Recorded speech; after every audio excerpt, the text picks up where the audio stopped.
Боловсрол шинжлэх ухаан танин мэдхийн Human Channel үзүүлж байна.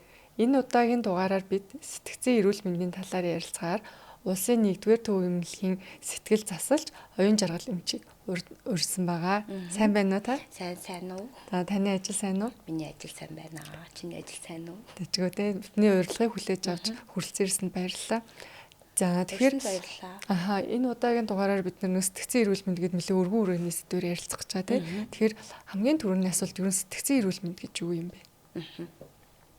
За тэгэхээр яг ингээд сэтгцэн эрүүл мэнд гэдэг ер нь ярихаар хүмүүс ихэвчлэн юу гэж боддог вэ гэхээр солиорох, дэмэрэх, эсвэл оюуны хомсдолч гэдэг юм ингээд айгу явцсан ойлголттой байгаад байдаг байхгүй. Нийтээр ер нь ихэвчлэн.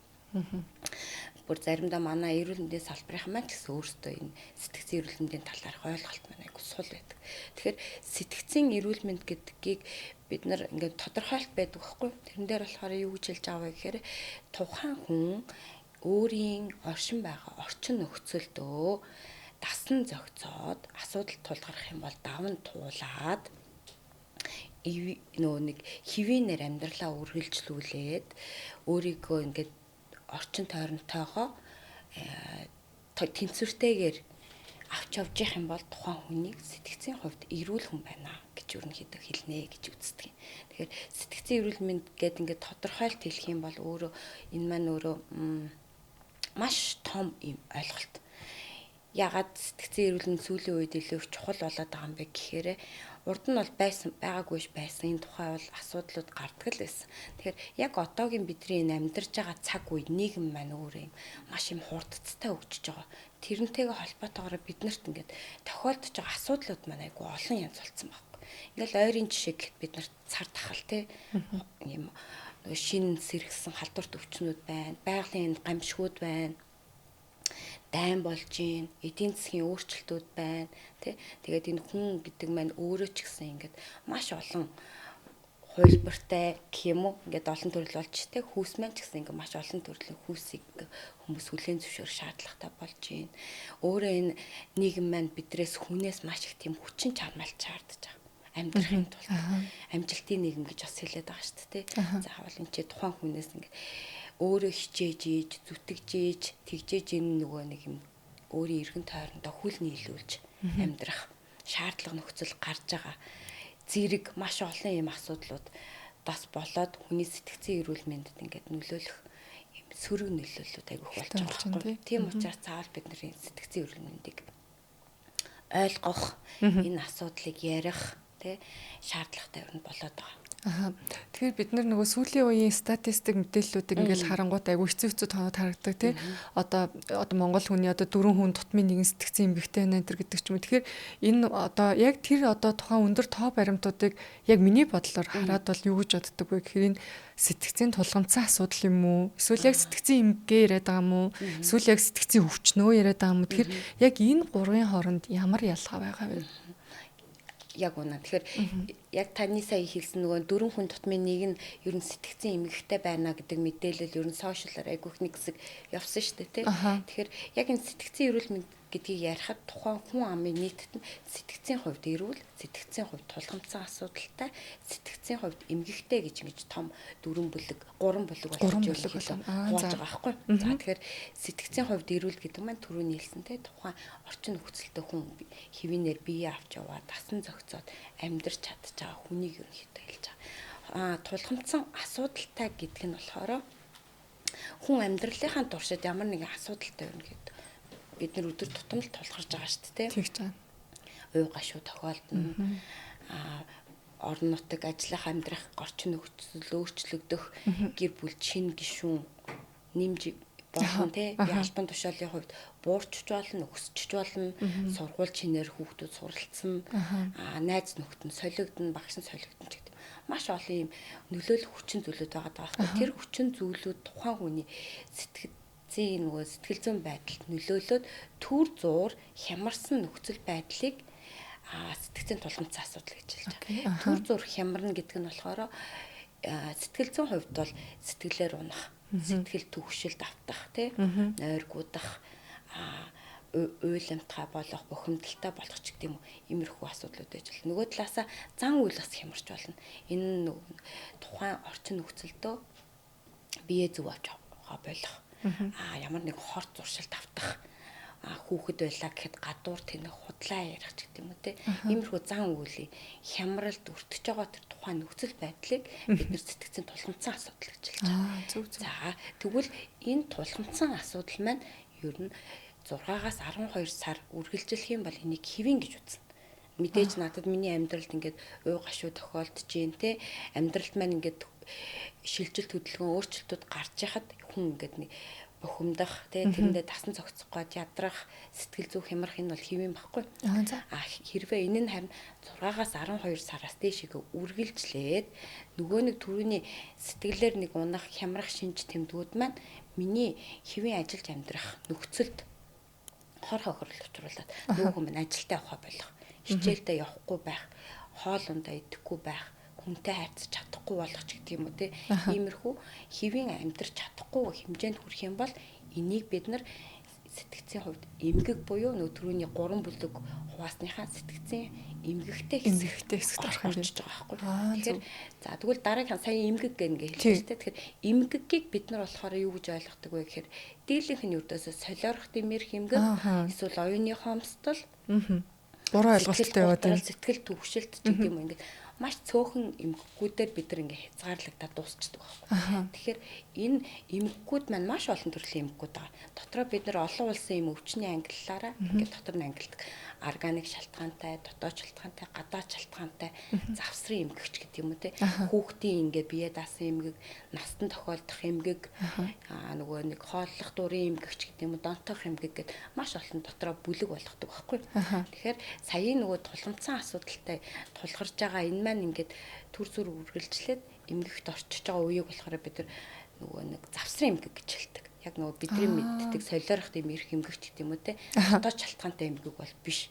Энэ завсрын яагаад завсрын гэж хэлж байгаа юм бэ гэхээр энэ маань тухайн хүн яг энэ нөхцөлдөө өөрөө орчход энэндээ эмчилгээ аваад эргээд хэвийн байдалд ороод тасан зохицоод эргээд ирүүлхэн болчих болно гэсэн утга байхгүй. Насан туршдаа эмгэгтэй явна гэсэн үг бол биш шүү дээ. Тэгэхээр хүн сэтгцийн хувьд амьдралынхаа туршид ямар нэгэн байдлаар аль нэг үед нь сэтгцийн тулгамдсан эмгэгт ерөнхийдөө өртсөн байдгаа гэсэн судалгаас байдаг. Тэгэхээр төрөний нөгөө анханд хэлсэн 4 хүн тутмын нэг нь сэтгцийн эмгэгтэй байна гэдэг судалгаа чинь болохоор яг үүндээ юу байсан бэ гэхээр 4 хүн тутмын нэг нь сэтгцийн тулгамдсан асуудалтай байна гэсэн судалгаа байсан байхгүй. Зөв. Харин яг би миний бодлоор л яг л тийм биш гэсэн. Одоо түрүүний ингээд таны саяны ярьсныг ингээд хэдүүлээ бодох юм бол одоо жишээл би өөр дээрээ бодож байна л да.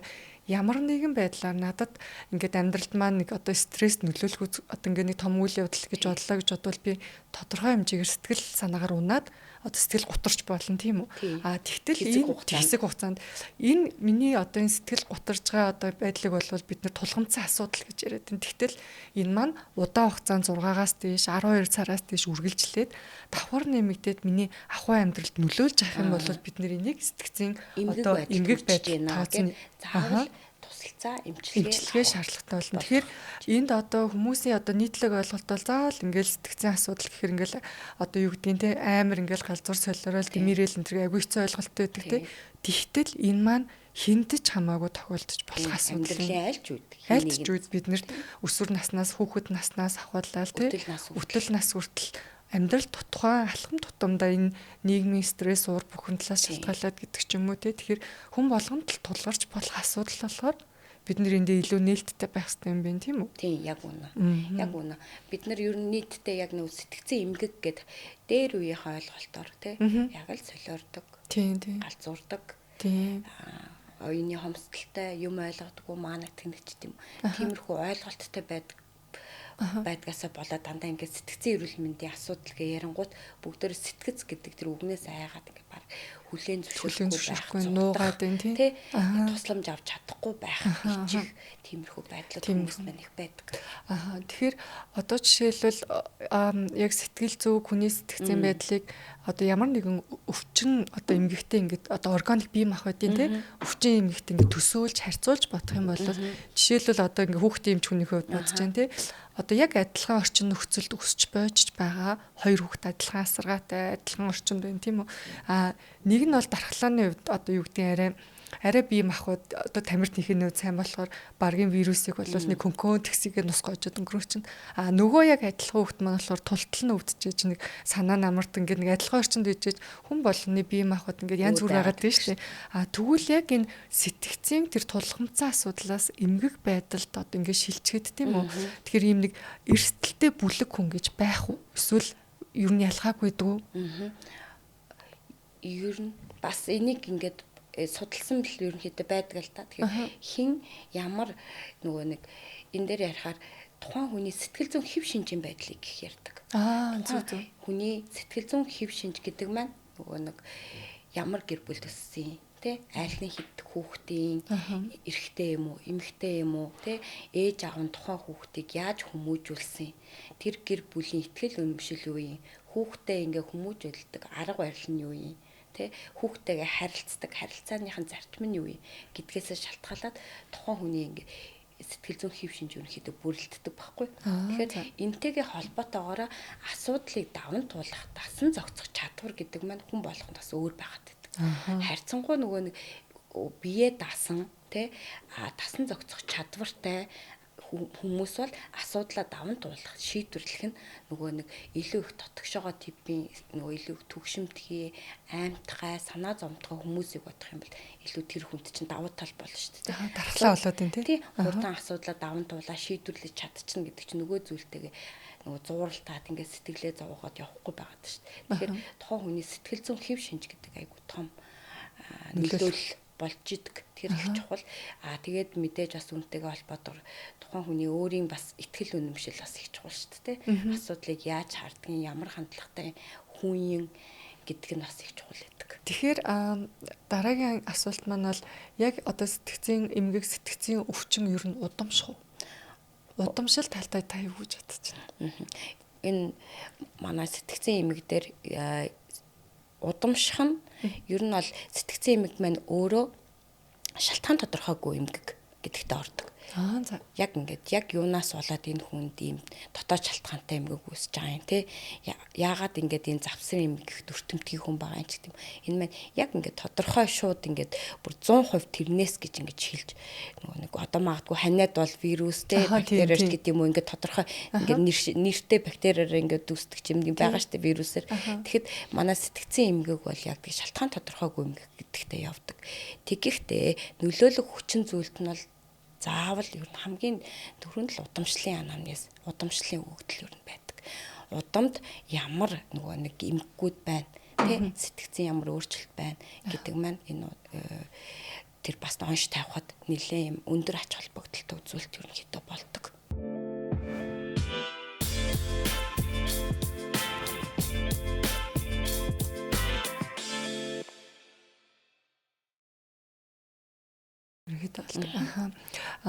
Ер нь одоо та түрүүний хэллээ одоо сэтгцийн тулгамцсан асуудлаас эмгэгч хилдэх ингээ боломжтой байдаг гэх тийм.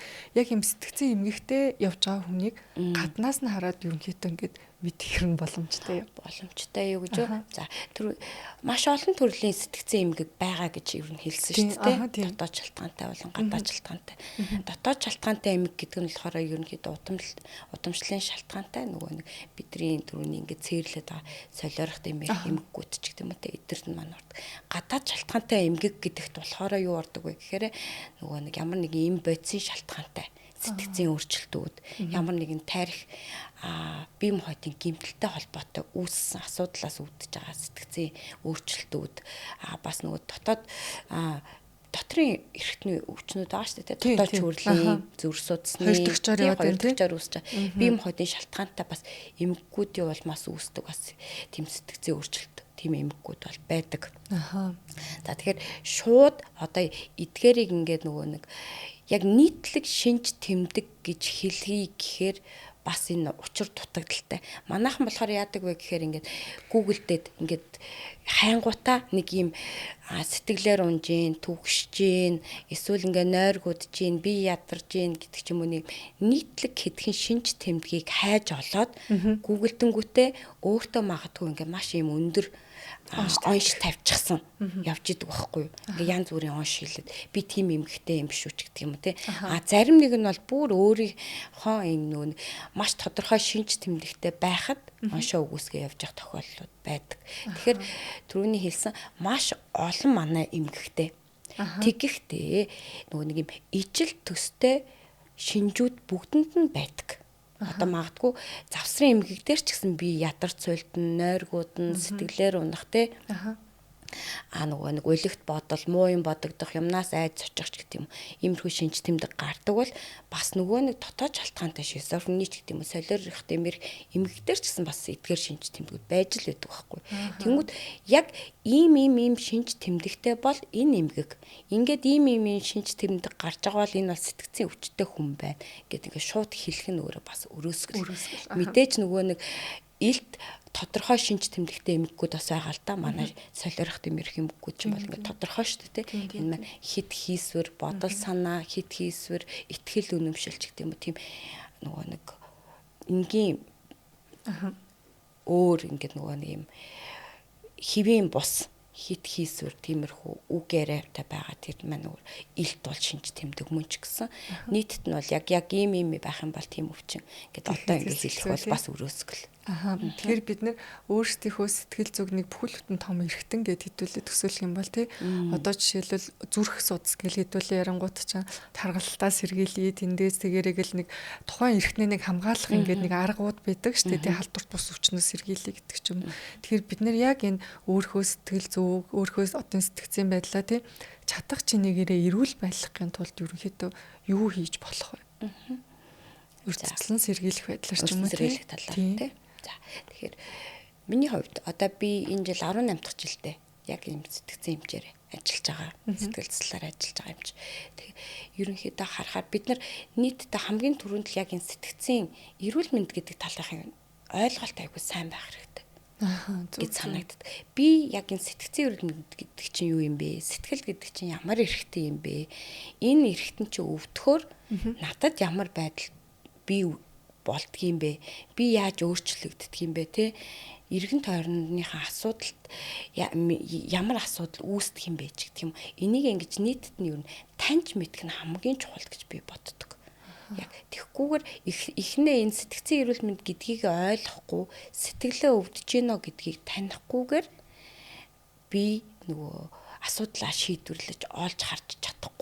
Тэгэхээр эхний ээлжинд бол яг нийтээрээ хүн амд яг энэ сэтгцэн эрүүл мэнд гэдгийг бүр хүүхэд наснаас нь нийтээр нь нөгөө нэг юм жигшиж ингэж игдүүцэж айж зүхтах гэхээсээ илүү таньж мэдэх тэр боловсрал олох нь айгүйх чухал гэж ойлгодог. Тийм ээ. Тэгээд хэрвээ эндээс чинь би хүн чинь нөгөө нэг ихэндээ ингээд өөрийгөө мэдэхгүй шүү дээ. Надад ямар асуудал үүсээд байгаа гэдгийг би сэтгцэн эмч биш юм чинь. Тэ? Тэгэхээр би магадгүй ямар нэг юм ойлголттой болчвол хүү надад юу тохиолдож байгаа. Миний сэтгэл санаа чи ямар байгаа юм? Би ч хүнээс тусламж авах хэрэг болж байгаа юм биш үсттэй. Магадгүй нөгөө түрүүний хэлсэн амьдралд гарсан өөрчлөлт гарахад миний сэтгэл хямрахад би тэнцээ ичиж нэрлэхгүй байхгүй. Нэрээ нэг хүн чи амьдралдаа нэг ингэж сэтгэлээр унж хямарч болно шүү дээ. За тэгвэл энэ үедээ би хаанаас тусламж авах хэвтэй гэдгийг л хүн хамгийн түрүүнд мэддэг байвал гэж бодож байгаа. Бас нийтийн хандлага нэг жоохон өөрчлөх хэрэгтэй байна. Нийтээрээ яг энэ сэтгцэн эрүүл мэнд гэдэг ойлголт аягуулсаа өөрчлөх, боловсрал болох нэг чухал.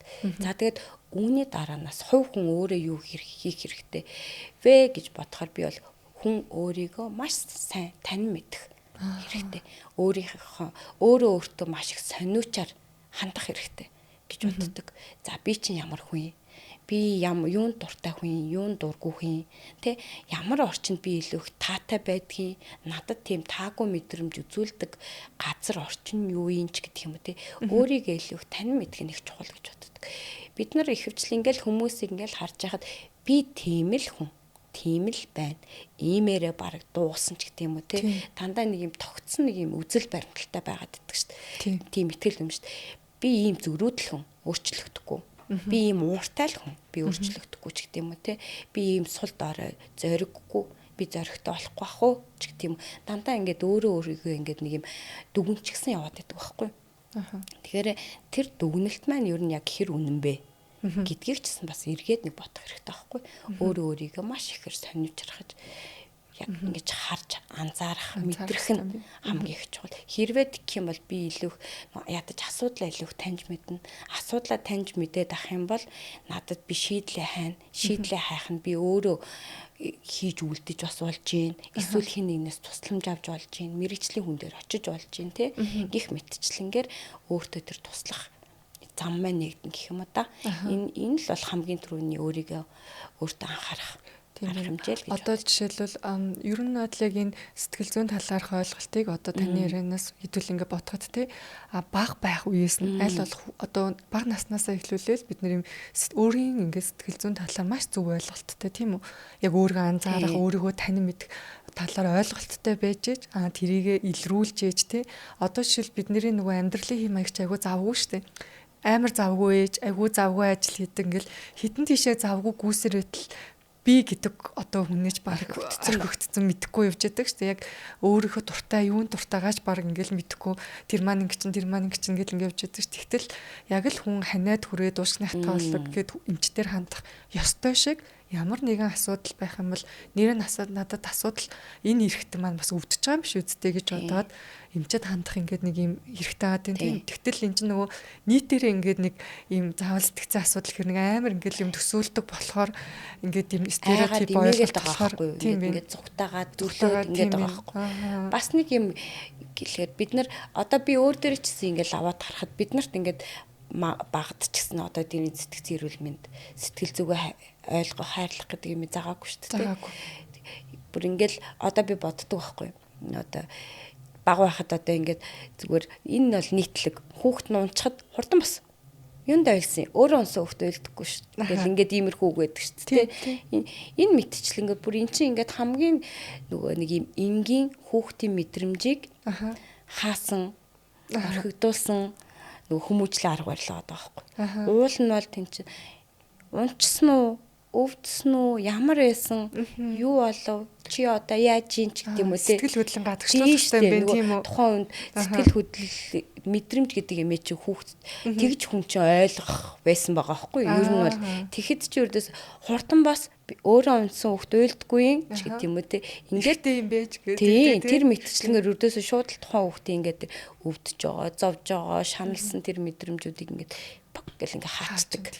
Сургаагүй. Бид нар нийтээрээ яг буруу шахах юм байхгүй. Бид нар нийтээрээ сураагүй. Тийм. Тэгэхээр одоо тэгээд мэдээж цаг үе өөр болж гин.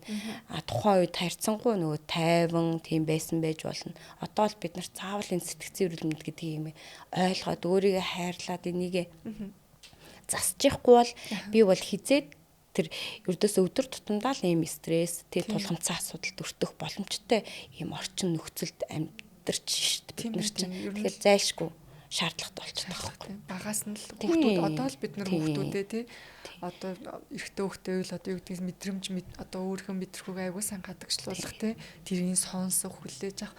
Одоо тэгээ бас нэг амьдралын эртөө яг нэг 2 3 настай амар уйлна орилно гэх нэг амар хэцүү үед байдаг шүү дээ. Тэгэл яг нэг 10 эхний 10 жилд бол хүүхдэд болвол ээж аав нь хамгийн номер 1 хүн байдаг тийм хамгийн хайртай хүн ээж.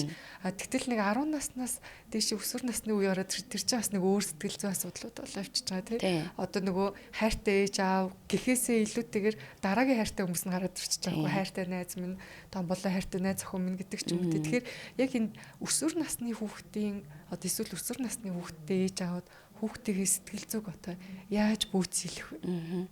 Тэгэхээр нөгөө хүний ингээд амьдрал чинь тэр чигээрээ ингээд сэтгэл зүйн хөгжилч юм ингээд мөчлөгөөрөө ингээд явагдаж байгаа шүү дээ.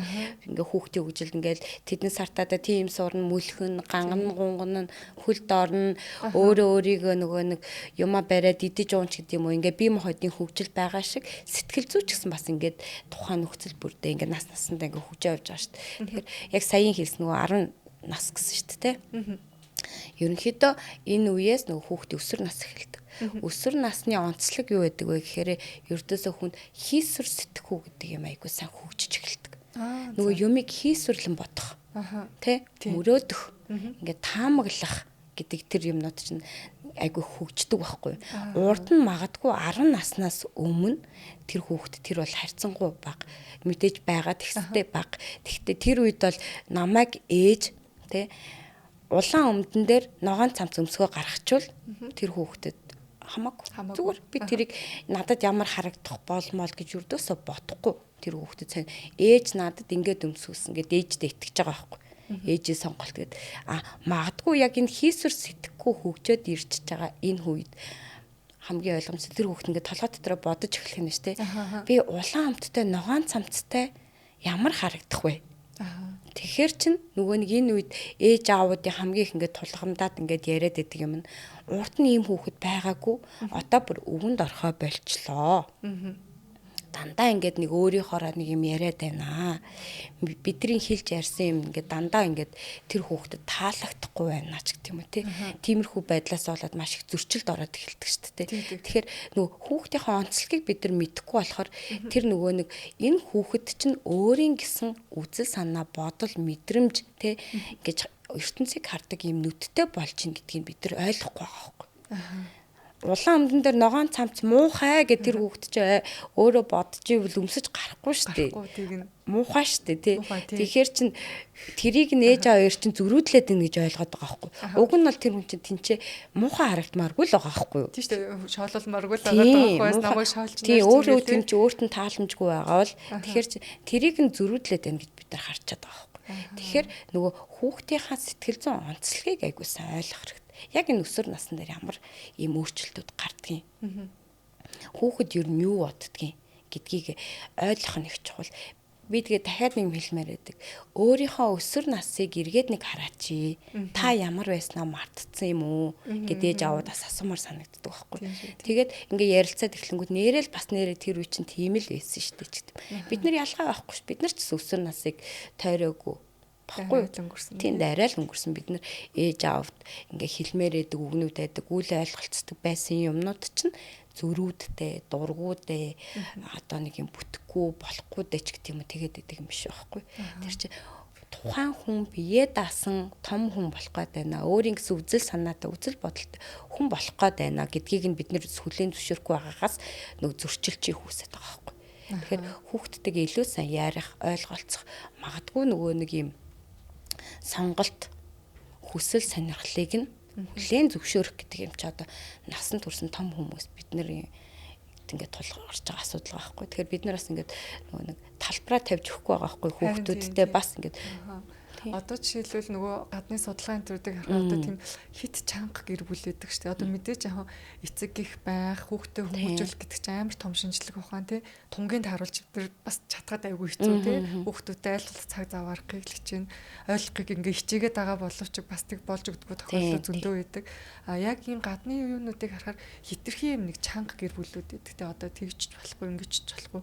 Одоо чи дигэвч бол одоо буруу хүмүүстэй нийлээд нөгөө ээж авч бас л тийм дээр ургуулсан бодоол явж өөрөө өөртөө бодоод тавьчаа. Тэгэхээр яг тийм хитрхи одоо эмоцтой сэтгэл хөдлөлийн барьсан чанга гэр бүлд өслөө амар томоотой дарах өслөө гэж сэтгэл та тийм. Тэгэхээр ирээдүйд яг тэр одоо насанд хүрсэн хүн болоо тэр хүнд сэтгцийн асуудал одоо сэтгцийн эмгэгүүд энэ төр үүсэх ерөнхийдөө тийм риск хүчин зүйлнэл нь болоод энэ төр гэсэн юмнууд бас байдаг тийм үү. Тэн дээр та юу гэж бодож байна? Байж болно. Нөгөө нэг л нөгөө хүний сэтгэл зүйн ингээд нөгөө нэг хев шинж гэдэг юмны чи суурна гэр бүл эцэг их юм чинь хүүхэд байхаас тийм хүүхэд байхаас ердөөсөө манай бүр ингээд сэтгцээр ингээд үздэг. Бүр анх ингээд асуумж авахд тийм юм яригддаг. Та хүүхдээ хүсэж төрүүлсэн үү? Жирэмсэн байх үедээ таны сэтгэл санаа ямар байсан бэ? Та ингээд та хоёрын хосын харилцаа ямар байсан бэ? Ураг байхаас эхэлж байна. Тийм ураг байхаас бүр ингээд төлөвлөхөөс эхэлж байгаа байхгүй. Та хүүхдээ хүсэж төрүүлсэн хүүхд үү? Гинт ингээд тийм гих мэтчил.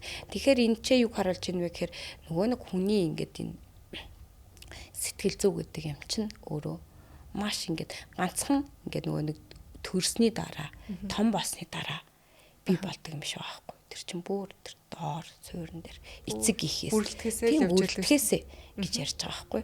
Тэгэхээр энэ байж болно. Тэгэхээр нөгөө мэдээж бид нар айл болгон ээж ав болгон өөр ингэсэн бас өөр ингэсэн онцлогтой л байгаа шүү дээ. Тэ хуу хүм юм чинь. Тэгэхээр нөгөө хүмүүжлийн арга барил нь ямар нь зөв бэ гэл өөрийнхоороо л ингээд бас хүүхдээ хүмүүжүүлэх гээл ингээл явж байгаа шүү дээ. Тэгэхээр энэ дээр би магадгүй нөгөө нэг дахиад л хэрэгтэй бол мэрэгжлийн хүнээс зөвлөгөө аваач гэж л хэлмээр байдаг.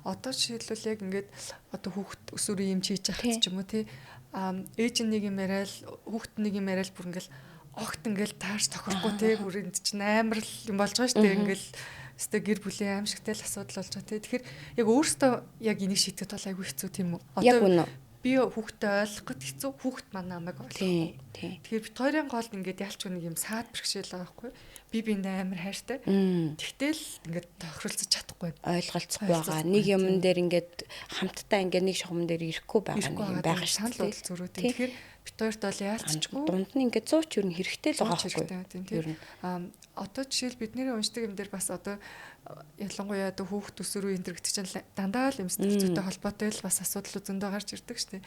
Тэрэн дээр бас ингээд нэг гардаг юмнууд ингээд харахаар ямар үед өсвөр насны хүүхдэд хараад хүү манай хүүхдэд нэг сэтгэл зүйн тусламж хэрэгтэй юм биш үстэй та гэдэг нэг асуулт орж ирдэг тийм. Тэгэхээр энэ нэг ингээд нэг хит хитэн ингээд гэртэрүүд ингээд байгаад байдаг тийм. Тэрэн дээр та юу гэж бодож одоо жишээлбэл амар дуртай байсан юм да гинт дур сонирхолгүй болдог ч юм уу тийм. Ерөөсөө хүнтэй харьцаа болдог ч юм уу. Амар юм хэцүү хэцүү шинж тэмдгүүдтэй тийм. Яагаад гэвэл энэ чинь сургууль дээр гүйлийдүүлэх, дээрлгүүлэх энэ төргээл эсвэл амаргүй юм туулчлаа юм л та хүүхдүүдэд. Тэгэхээр та энэ дээр яг ямар тохиолдолд бид нэр өсвөр насны хүүхдэд хараад хоёулаа нэг ихчдэр очиод нэг сайхан ярилцаад байгаа миний охин ингээд хүүхдэд дагуулад гарах хэрэгтэй. Энэ дээр хүүхэд магадгүй нойр хамгийн түрүүнд яригдана. Номер 1. Окей. Номер 1 нойрны хямрал. Хит их унтах, эсвэл унтахгүй байх. Эсвэл хар тар зүүдлэх, зүүдэндээ явах гэдгийг нойрны хямралууд хүүхд төр маш их гардаг. Дараагийн юм нь л хооллолт. Хүүхдүүд хоолнд хит их дурггүй байх, эсвэл хит их идэх, эсвэл нөгөө нэг идэхгүй юм идэх гэдэг шинжүүд бас гарч ирж байна. Хит нөгөө нэг бас идэж болохгүй юмнуудыг үсээ идэх. Одоо хүүхдийн эмгэгүүд дээр байдаг шүү дээ. Тэ хумсаа идэх, үсээ идэх, тэ иддэггүй нөгөө нэг чулуу, шохооч гэм юмс ингээ идэх гэдэг тиймэрхүү юмнууд бас байдаг байхгүй. Тиймэрхүү юм идэх байна. Тэгээд өдөр тутмын нөгөө нэг юм ердийн хүний үйлдэлүүдээс татгалзах, нүрээ угаах, шүдээ угаах, өөрийгөө арчлах, одоо хувцас зөв сонгож өмсөх тий тэр ингээд нэг энгийн хүний ингээд татлуудыг ингээд нөгөө хийхгүй байх. Тэгээд нөгөө нэг байгаа орчин хүмүүстэйгээ харилцахгүй байх. Эсвэл энгийнээс хит нөгөө итгээд байдлаар бие авч явах. Одоо нөгөө нэг магадгүй даруухан ингээ хүүхэд байжсэн чинь магадгүй ингээд үг хэлэн очроод эсвэл үйлдэл хөдөлгөөн нь ингээд хурц болоод эсвэл айгүй даруухан сайхан хүүхдээс нь гів гэдлийн ингээд огцсон ингээд юм танхай болохгүй дандаа ингээд нөгөө нэг юм ууртай бухимдалтай юм хурц ширүүн үйлдэлтэй болчлоо хүнтэй нээлж таарахгүй ч гэдэг юмнууд юм тийм өгүүлэмжүүд айгүй хэлдэг шүү дээ. Нийгмийн дунд тэгээ бие энгийн хэвийнээр барьж ингээд нэг явж чадахгүй байх, харилцаж чадахгүй байх гэдэг бол хамгийн ингээд тий ихний шинжүүд. Тэгээд мэдээж хажуугаар нөгөө нэг юмнаас айж түгших, сэтгэлээр унах, хичээл номдод дур сонирхолгүй байх гэл ингээд нэмэд юмнууд орж ирэх юм бол энийг би хэвийн биш байна л гэж харах хэрэгтэй. Тэгээд тусламжийг мэдээж шууд хэвийн биш байна гэж хараад энийг шууд эмгэг гэж ойлгож бас мэдээж болохгүй тийм. Нөгөө түрүүний хэлсэн төр зуурын ямар нэгэн асуудал үүсчиж болно шүү дээ. Анги дээрээ хүүхдүүд ангийнхаа хүүхдүүдтэй харилцааны зөрчилд орж байгаа юм уу? Ямар нэгэн хичээл асуудалтай байгаа юм уу? Багштай асуудал үүсэж гин үү? Тэ санхүүгийн асуудал үйж болдог. Зөндөө л хүүхдэд тохиолдох асуудлууд зөндөө байдаг. Бид нар болохоор тэр юм ялимгүй жижиг зүйлгээд ингээ хүүхдийн асуудлыг тэгж хараад байдаг байхгүй. Тэгэхээр хүүхдэд өөрт нь тохиолдоод өөрөө тэрийг асуудал гэж харж л байгаа бол тэр асуудал мөн хүүхдэд. Тэгэхээр тэрнээс асуудлаасаа болоод тиймэрхүү юм гаргаж байгаа юм бол энэ ч туслахыг л хичээх хэрэгтэй. Тийм ээ. Эцэг эхчүүд маань болохоор ерөнхийдөө бол ингэж боддог штэ нөгөө одоо баг настай айгу хэцүү штэ ханаа том хүрээл ойр орхон ханаа төвдөл эхний нэг 10 жилдээ амар арчилдаг тий. Тэгээд нэг ханаа төрөх нь багасаал нэг ингээд харангууд одоо бэлгийн божилтны хөвдөл том хөвгт юм шиг одоо насанд хүрсэн юм шиг би хаатаа болол хэлдэг штэ. Тэнгууд нь л нэг жоохон за одоо яавал гэж нэг тавьширдаг тий. Эсэргээрээ энэ маань яг тайвшрах биш яг хажууд нь ингээл яг яаж яаны чинь гэдэг нь айгу сайн хараад тандаал суух хэвээр насанд болчиход байна л да тий. Харах, тандах гэхээсээ илүү хамтрах гэх юм уу? Найзууд гэж ярьдаг тийм найз нөхөд шиг гэж бас ярьдаг. Гэхдээ яг найз нөхөд шиг гэхээр энэ маань бас нэг юм бас заримдаа өрөөсгөл юм шиг надад санагддаг. Ээж аав хүүхэд ингээд энэ хооронд ямар нөгөө нэг юм ялгаа байх хэвээр. Мэдээж нөгөө найз байх гэдгийг дотносол гэж манайх нөгөө нэг ингээд ерөнхийдөө энийг тэгж ойлгож байгаа шүү дээ. Тэнгүүтээ бид нар энийгээ бүр дотнослоо хит ингээд ихтүүлцдэг. Бүх юм руу орох гээд бүр дундаа ингээд орчдөг. Бүр дундаа орох гээд яг ингээд одоо магадгүй хоёулаа ингээд найз хамаг ингээд амьдралынхаа амигч тийм өдөр тутмынхаа амиг яриад магадгүй ингээд нууц муцаа ингээд ярина шүү дээ тий. Тэгэхэд би заримдаа ярмаагүй юм надад байж болно шүү дээ. Байж болно. Тэ зүгээр ингээ биеэ дагаад хин нэгэнтэй зөвлөлтгүйгээр өөрөө шууд шийдчихмээр юм байж болно. Тэгэхэд нөгөө нэг дотнослоо бас заримдаа хит ингээд нөгөө нэг хит дотносл руу оруулаад хил хязгааргүй хэмжээгүй болонгуудаа бүр нөгөөх нь ингээд нөгөө хүүхдэд орон зайгүй болох бас нэг асуудал байдаг. Дотн байна, найз шиг байна. Зөв. Тэгэхдээ бас хэмжээ хязгаартай байх хэрэгтэй. Би найзтайгаа ч гэсэн хэмжээ хязгаартай л байдаг шүү дээ. Би бүх юмаа ярьдаггүй шүү дээ. Тийм тэрэн шиг байхгүй. Тэгэхээр нөгөө нэг дандаа хамт байх, дандаа бүх юмыг мэддэг байх заавал бас албагүй. Тэр хүн гэдэг чинь хувь хүн. Өсвөр насны хүн нөгөө түрүүний хэлсэн хийсвэр сэтгэхгүй хөгжөөд тэр хүн чинь ингээд өөрийгөө бие хүнээ бүрдүүлээд ингээд том хүн болоод болох гээд байгаа байхгүй. Тэгж яхад нь нөгөө талаараа сайн ингээд нөгөө хит ингээд асуудалд нь оролцох чинь нөгөө хүүхдэд чинь орон зай олгохгүй байгаагаас болоод өөрөө нөгөөх асуудлыг ингээд хөгжүүлээд бодоод бие даагаад шийдээд алдах юм бол тэр чинь өөрийнх нь л шийдвэр шүү дээ. Алдах юм бол тэр чинь за дараагийн удаад би ингэхгүй юм байна гэдэг юм нөгөө нэг туршлага авах. Тэр юмнысыг нь бид нар айгу хаадаг байхгүй. Дандаа ингэж нөгөө нэг заагаад тэгдэг байхгүй, ингэдэг байхгүй гэд манайх нөгөө хайрлж ингээд бүх юмыг заах гад бүх юмыг хамгаалаад яг ингээд одоо сая нөгөө хамт байна гэхээр ингээд яг ингээд хамт ингээд хамт явах гээд байгаа байхгүй. Тэгэхээр чин тэр чин нөгөө хүүхдэд чин бас ингээд хөгжих өөрөөрөө байх боломжийг ингээд дахиад хязгаарладаг байхгүй. Тэгэхээр альва нэг юм дандаа тунтай байх хэрэгтэй. Тийм. Тунд олсон л тааруулах. Тийм. Хэмжээ хязгаартай байх хэрэгтэй. Тунган л тааруулах хэрэгтэй. Дотн байна гэд дандаа бүх юм руу норж болохгүй. Өөрөөр нь байлгаж ийн гэд бүх юмыг нь хаяад ингээд бүх юм чи өөрөө мэд гэж болохгүй шүү дээ. Чи өөрөө мэд гэд ингээд бүх юм уул нь бол ингээд асуудлууд ингэж гардаг. Ээж аав тэгж хэлдэг. Би ингээд эрхчлөөг нөгөөд өөрөө мэд гэд ингэдэг. Тэнгүүд би өстө яг л өөрийнхөө нь байлгаж байгаа штэ гэдэг байхгүй. Хүүхэд нь орж ирэхдээ юу гэж хэлдэг вэ гэхээр намайг юу ч гэсэн тоодохгүй. Миний юу ч бодож исэн хамаа байдаггүй. Гэж хэлдэг байхгүй. Юу ч авахгүй гэдэг. Тэгж хардаг байхгүй. Тэгэхээр нөгөө талд болохоор би эрхчлөөг нь л олоход өөрийнхөө нь л байлгаад байгаа штэ гэд тэгсэн чинь нөгөө хүүхэд нь болохоор намайг тоодохгүй штэ. Намайг юу ч хийжсэн, юу ч хэлдэггүй штэ. Тэр чинь тэгж хардаг байхгүй. Тэгэхээр нөгөө нэг юм тунан таарах хэвээр тий ойлголцох хэвээр тий ойлгоол ер нь л яг хатуу зүйл ингээл нэг тий яг л хажууд нь л хийж байгаа юм байна. Хамт шийдэх хэвээр хамт шийдэх хэвээр өөрөөр нь шийдвэрлэх юм өөрт нь олох хэвээр. Заримдаа нөгөө нэг хэлэх ярих юм байх юм бол би ч гэсэн бас эцэг их надад нөгөө нэг би үүргээ гүйцэтгэж байгаа чинь надад ч гэсэн ингээд үгээ хэлэх хэрэг байгаа гэдэг ч гэдэм үү те. Ингээд энэ чинь харилцан ингээд юм чинь ойлголцдог. Тэр чинь ингээд ярилцдаг. Тэгтээ нөгөө нэг ижил төвшөнд. Зөв. Одоо тэгэхээр нөгөө хүүхд том хүний харилцаан дээр ингээд хэдүүлэхээр бас нэг үйл ойлголцолтой асуудлууд гараад байна л. Энэ маань бас өөрөө бас тохор тустай том сэдв байгаа тийм. Тэгэхээр яг ерөнхийн ингээд сэтгэл зүйн асуудлыг хэдүүл ингээд харах юм бол эрэгтэй эмэгтэй хоёр хүний хооронд яг тулгарч байгаа сэтгэл зүйн асуудлууд ялгаатай байдаг уу? Эсвэл одоо эрэгтэй хүмүүс чинь барагтай л бол одоо бид нар бол эмэгтэй хүмүүсийн хувьд бол нэг ярьж ингээд юугаа гаргадаг штэ өөрийнхөө сэтгэл зүйн ингээд найз руугаа ингээд хэдэн цагийг залгаж ярьдаг чинь тэгтэл яг ингээд хажуудаага хайртай дотны хүмүүсээ харахад ч юм уу ер нь ингээд нэг юм одоо илүү нэг жоохон харьцлагдсан юм шиг санагддаг штэ яг танд тийм мэдрэмж төрдөг үү? Тэр хүмүүс яаж одоо тэр өдөөс өөрийнхөө сэтгэл зүйн тэр одоо хэрэгцээгээ гаргах юм бол эрэгтэй хүмүүс үү? Тийм. Ингээ бид нар бол ингээ болчихгүй байдаг шүү дээ. Ингээ нэг найзтайгаа уулзаж юм эсвэл дуртай юм аа хийгээл өөргөө мэдрээд би ингээ тгийгээл эмэгтэй хүмүүс чинь ихвчлэн болчихгүй дээ тий.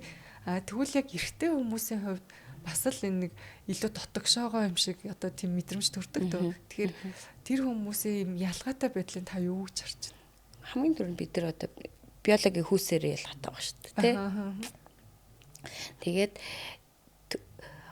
ингээ төрөөд хүмүүжүүлэх явцад тэр хүнээс хүлээлт тэ тэр хүнд оногдож байгаа нөгөө нэг үүрэг хариуцлууд ч гэсэн шал өөр байдагтайгаа холбоотойгоороо яг ингээ нөгөө бие хүн ингээд бүртгэхдээ эрэгтэйчүүд илүү хариуцлагыг бүртээр аваад байна. Тэгж хүмүүждэг, тэгж сэтгэл зүйн хэв шинж тогтдог.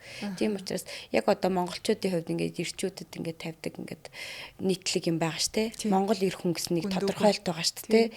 Үг яриа цөөтэй, тэ шал чануур биш, тэ гүндүүгүү гэдэг дээр ч нөгөө нэг юу ч болж исэн ингээд ханхаагаад сууж идэг ч гэдэг юм уу.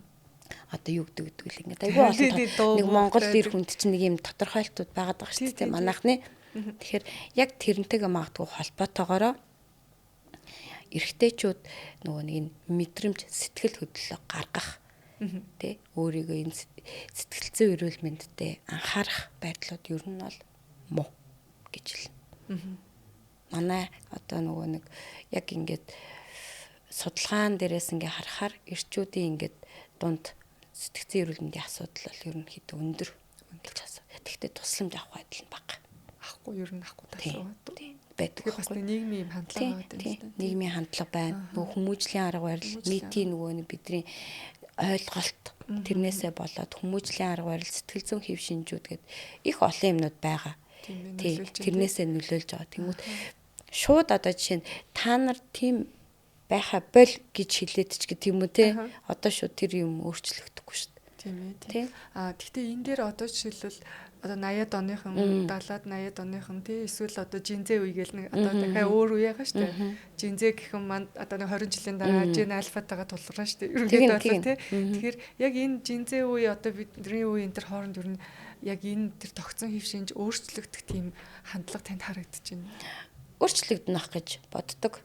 Жинзээ бол илүү нээлттэй үе гэж магадгүй тийм үү? Илүү их нөгөө өөрийгөө хайрладаг гэж би ойлгодог.